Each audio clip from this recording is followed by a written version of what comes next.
ভাবছিলাম যে এখানে এসে ঠিক কি বলা উচিত। তারপরে দেখলাম একজন বক্তা একটা রাস্তা তৈরি করে দিল আমাদের এখানে এসে কথা বলার জন্য। এক্স পুলিশ কর্মকর্তা দত্ত মহাশয় যে কথাটা বললেন, সেই কথাটা ধরেই আমি কয়েকটা কথা বলতে চাই, যেটা ভেবেছিলাম আমি বলবো এসে। এই যে আমরা সবকিছু নর্মাল করে দিয়েছি, যে সোনাগাছিতে বা কোনো বেশ্যাপল্লীতে এরকম একটা ঘটনা ঘটলে সেটা নিয়ে চিৎকার, চেঁচামেচি, প্রতিবাদ কোনোটাই মনে হয় না হতো। এটা আমাদের কাছে একটা নর্মাল ব্যাপার।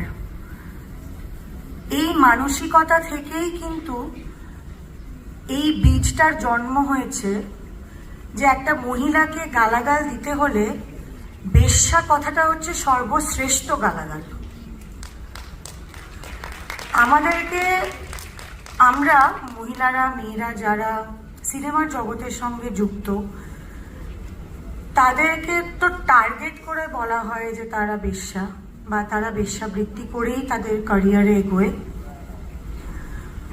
আমার 24 বছরের ক্যারিয়ারে আমি বেশ্যা এই কথাটা আমি এতবার শুনেছি যে আমার আর গায়ে লাগে না। আমার মতন অনেকেরই হয়তো আর গায়ে লাগে না, এটা খুব ডেটেড হয়ে গেছে।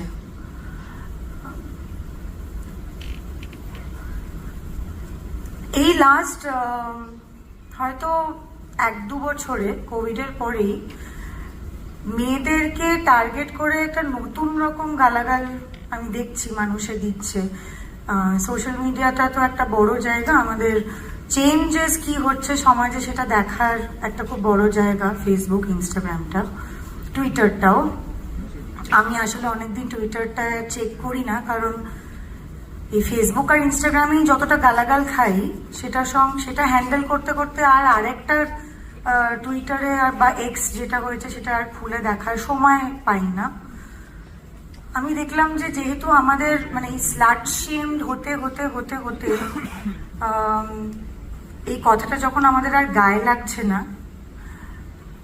লোকজন, এদেরকে মানুষ বলবো না কি বলবো জানি না, কিন্তু লোকজনরা আমাদেরকে আন্টি, কাকিমা, মাসিমা এইসব বলে এইগুলোকে গালাগাল হিসেবে ধরে নিচ্ছে।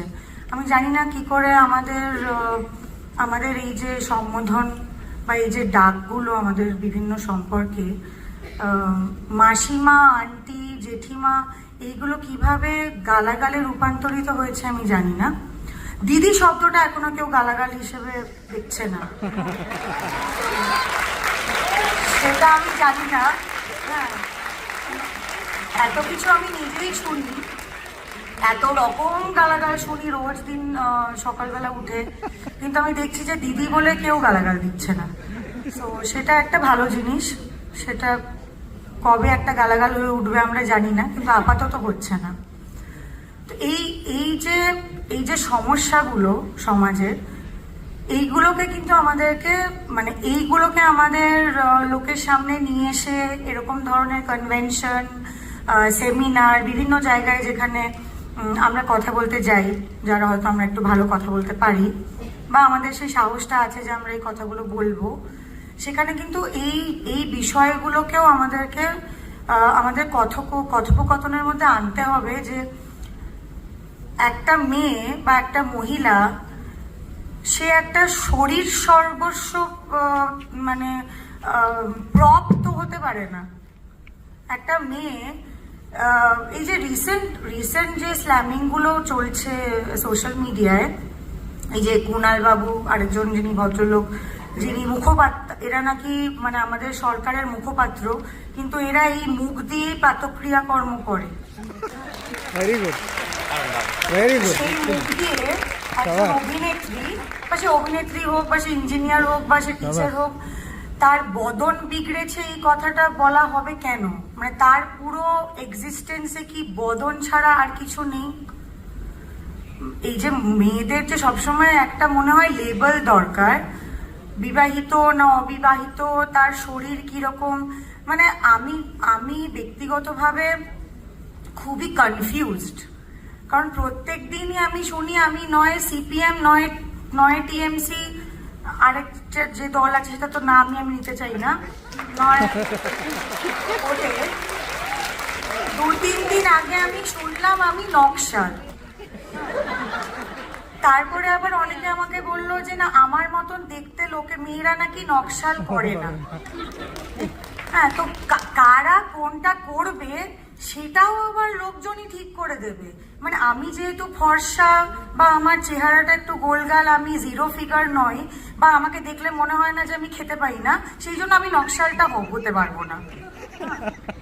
খুব কালো গায়ের চামড়া, খেতে না পাওয়া, অনাহারে প্রায় মরে যাওয়ার মেয়েরাই নকশাল করতে পারে। তারপরে যখন আমি আরেকটু কাল্টিভেট করার চেষ্টা করলাম যে আচ্ছা মানে এই নকশাল ব্যাপারটা কেন শুনছি, তখন আমি শুনলাম যে যেহেতু আমি মহামিছিলে গিয়ে আজাদি বলে চিৎকার করেছিলাম, সেই জন্য নাকি আমি নকশাল। তো স্লোগানগুলো কি কারোর বাপের জমিদারি?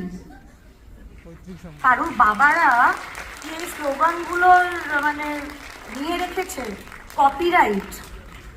যে জেএনইউতে বলা হয়েছিল, তাহলে আর মানে আমরা এখন এটা কেন ব্যবহার করতে পারছি?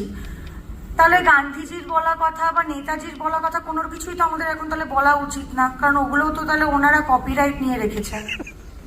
বা এই যে আমাদেরকে জানানো হলো যে 1 মাস হয়ে গেছে, মানে ইনাফ ইজ ইনাফ, আর দরকার নেই, যে পারো ভাই সারা বছরের পর বছর ধরে যে আমাদের এখানে সেলিব্রেশন চলতে থাকে, তলে তলে যে লুট হয়ে সবকিছু আমরা মানে অন্তঃসার শূন্য হয়ে যাচ্ছি একটা রাজ্য হিসেবে, সেখানে আমাদেরকে সবসময় বলা হয় যে তোমরা অন্য কিছু নিয়ে